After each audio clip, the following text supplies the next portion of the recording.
Welcome back everyone to a new video. I know it's been a while since I've posted, but this is hopefully going to be a good, informative video on 7 different builds that you could potentially play for the rest of the season and such, or try these out potentially. These are not all the builds that I've played this season, however, this is a decent, just I think like starting point for like maybe getting some ideas of something you'd like to play. Or additionally as well, just copy one for one, that's totally fine, but basically just going to run through my different thoughts about like each build and such. Now this isn't in order from best to worst or worst to best, so I think it's important, you know, not to just like skip to like the last build, because like this isn't really how it goes. It's just they're all quite solid, I found. It's kind of what your cup of tea is. And so I'm not going to spend too much time on this first one here. This is just Lightning Strike on a Warden. Now this is using the Ward version with the belt, and then using a very, very high defense crafted body armor, along with a ton of spell dodge using the Acrobatics Keystone. So the idea is that you're basically just dodging a lot and you're blocking a lot. Because you're not actually taking damage, your ward is not ever breaking, and when it does break, as you see, then it can quickly refill because it either recharges or it activates your flask, which is on a savage hit. So that's something that can basically be done. Very, very solid build. Nothing too crazy. It's quite generic, at least for this league. But you know, does the content very well, can do your simulacrums, your T17s, all that good stuff. So nothing else really to say there. Definitely give it a shot. Ward seems to be quite strong. The next setup though, this is a favorite of mine. This is an instacker, and this is something that I usually love playing league over league. This is in this case, Kinetic Bolt of Fragmentation setup.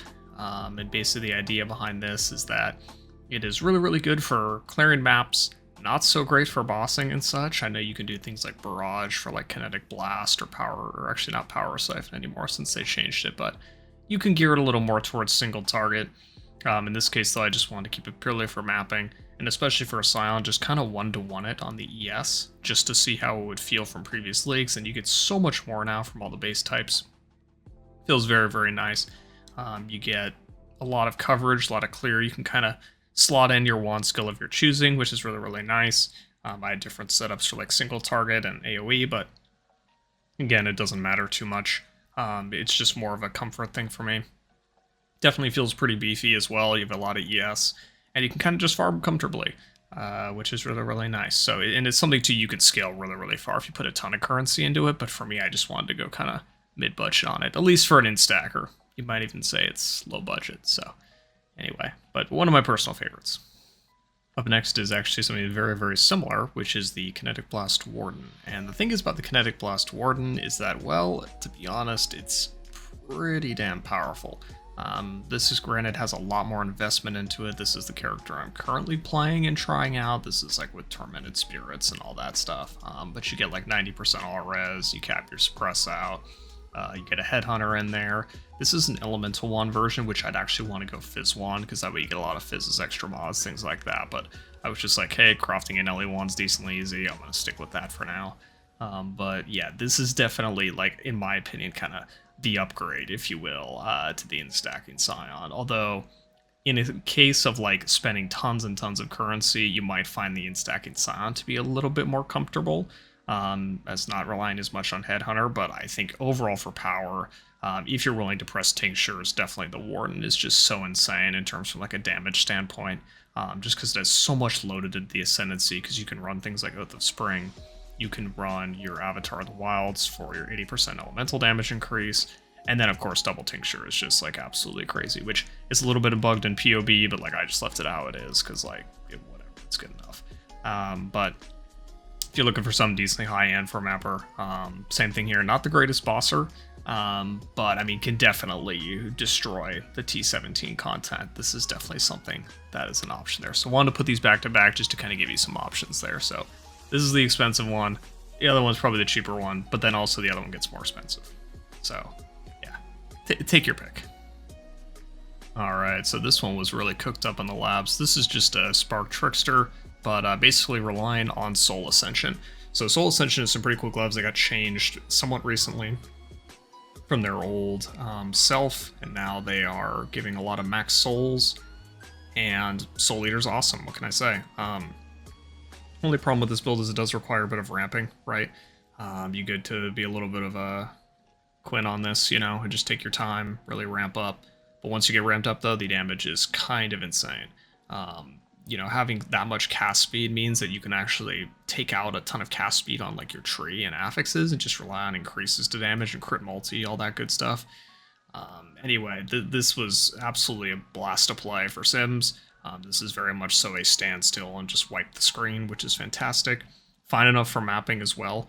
I think this could even be very, very solid for bossing, but it's something that would take a bit of getting used to, just because like for your damage windows, if you're in a bad arena, which granted there are some arenas which are bad, like Cirrus and like Uber Exarch or something like that, at least from an Uber perspective, if you're doing normal bosses, you'd kill them easily on this. But the idea is that you don't have as many wall bounces on this, and even if you're running Spark of Unpredictability in this case, which by the way was a huge discovery, because that seemed to deal way, way more damage when you have a ton of prod speed, just because of the fact that within a Spark rotation, you can get a projectile that's going really, really fast. So for single target purposes, let's say there's only one enemy on the field, that can hit the same target multiple times at high speed, that covers that. Or if you need something that rolls low, one of the projectiles rolls really, really low,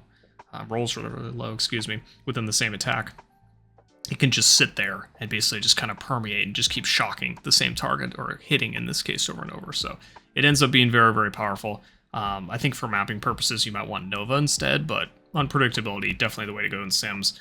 And it feels very, very nice. So just something there that isn't, it's not necessarily like too new or anything, but it might be something interesting if you're really a fan of cast speed.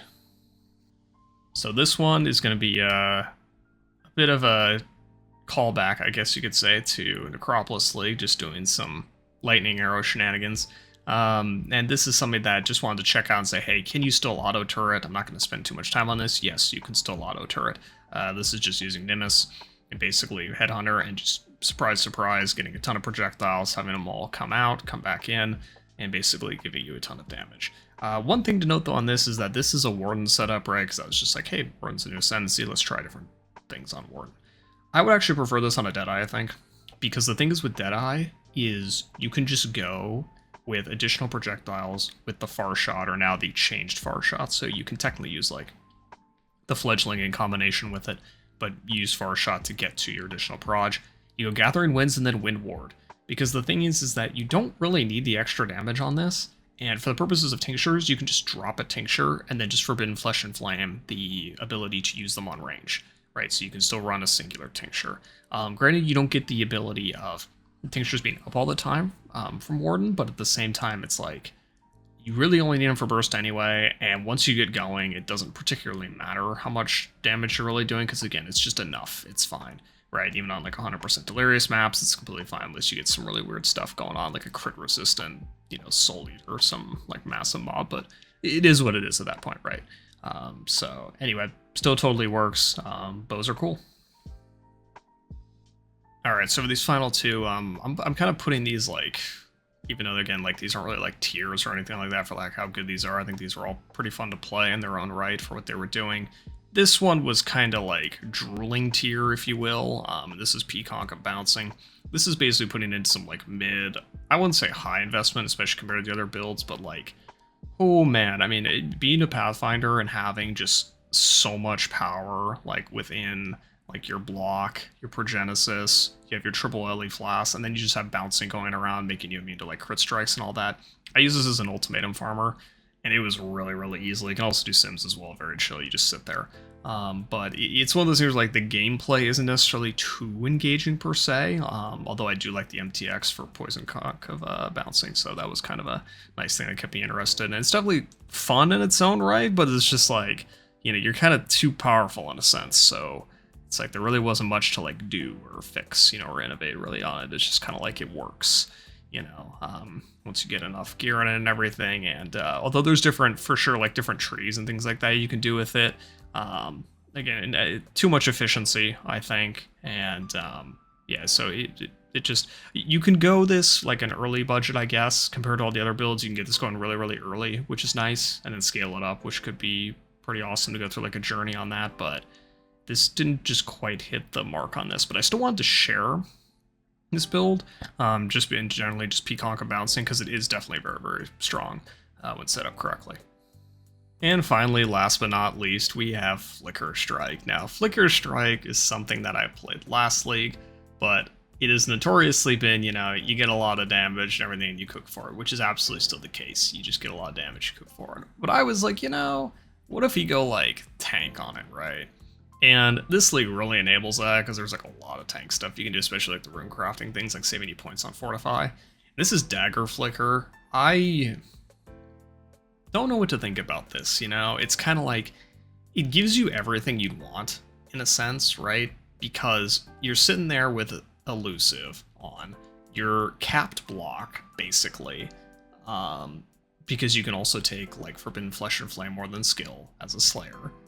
You have Fortify, you have Overleech, and then you have all your Endurance charges, and then you're also Tri-Elemental, so you can freeze and shock and chill.